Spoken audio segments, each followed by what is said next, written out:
குற்றச்சாட்டை வைக்கிறாங்க, எப்படி பாக்குது? அதாவது இந்த என்ன சொல்றதுக்கு எதுவும் இல்லைன்னா அந்த பழைய பல்லவியில ஏதாவது ஒரு 4 பாயிண்ட் பிடிச்சி பேசுற மாதிரி தான் இதை நாங்க பாக்குறோம்.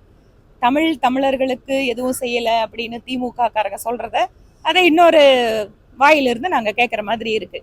அதுக்கு முன்னாடி அவர் கொஞ்சம் படிக்கணும். கலாச்சாரத்துறை அமைச்சர் பார்லிமெண்ட்லயும் சரி, தமிழ்நாட்டு வந்திருக்கும் போதும் கீழடியை பத்தி என்ன டீட்டெயில் கொடுத்திருக்காரு அப்படிங்கிறத முதல்ல அவர் படிக்கணும். அவர் எப்படி பேசுறதுக்கு முன்னாடி அவரோட பாயிண்ட்டுகளை படிக்கிறதுக்கு வர்றாரோ அதே மாதிரி அதுக்கு என்னென்னவெல்லாம் மத்திய அரசாங்க தரப்புல பதில் கொடுத்திருக்காங்கிறதையும் சேர்த்து படிச்சுட்டு வந்தாருன்னா அவருக்கு இந்த குழப்பம்லாம் வராது. இன்றைக்கும் உலக அரங்கிலே தமிழர்களை, தமிழர் நாகரீகத்தை, பண்பாட்டை எடுத்து செல்லக்கூடிய மிகச்சிறந்த சர்வதேச தலைவர் யாருன்னு கேட்டா பிரதமர் நரேந்திர மோடி. அதனால தமிழர்களுக்கு உண்மையாகவே இன்று ஒரு கௌரவத்தை கொடுத்து இன்னைக்கு வைஸ் பிரசிடென்ட்ல இருந்து தமிழர்களுக்கு தான் கொடுத்துட்டு இருக்காரு. ஸோ அதையெல்லாம் அவர் குறைஞ்சபட்சம் அதெல்லாம் தெரிஞ்சுக்கணும்னு விரும்பணும்.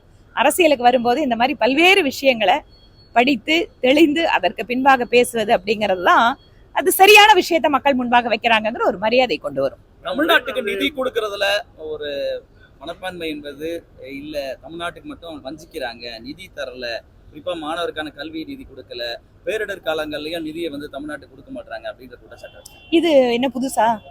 இதுக்கு முன்பாக அசம்பிளிலையும் நாங்க சொல்லி இருக்கிறோம், எங்களோட கட்சி தலைவர்களும் பதில் சொல்றாங்க. நிதி விஷயம் அப்படிங்கிறது எல்லாமே ஜிஎஸ்டி ஆகட்டும் இல்லது டாக்ஸ் டெவல்யூஷன் ஆகட்டும், இதெல்லாமே சென்ட்ரல் ஸ்டேட்டுக்கு என்ன வருதோ அது வந்துட்டு தான் இருக்கு. நாம நினைக்கிற மாதிரி நிதி, நான் கேள்வி கேட்காம நிதி அப்படிங்கறதெல்லாம் அரசியலமைப்பு சட்டத்துக்குள்ள இருக்கிற அதிகாரத்துல தான் கொடுக்க முடியும்.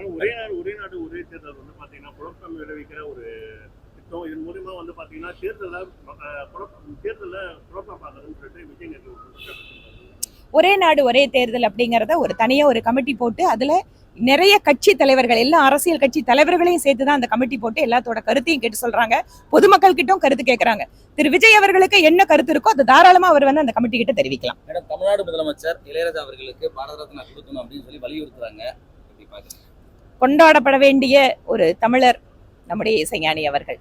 அதனாலதான் அவருக்கு ராஜ்யசபா எம்பி அப்படிங்கிற ஒரு நல்ல கௌரவத்தை எங்களுடைய பாரதிய ஜனதா கட்சியும் பிரதமர் மோடியும் கொடுத்திருக்காங்க. அவங்களுக்கு ஒருவேளை லேட்டா தெரியுது போல இருக்கு.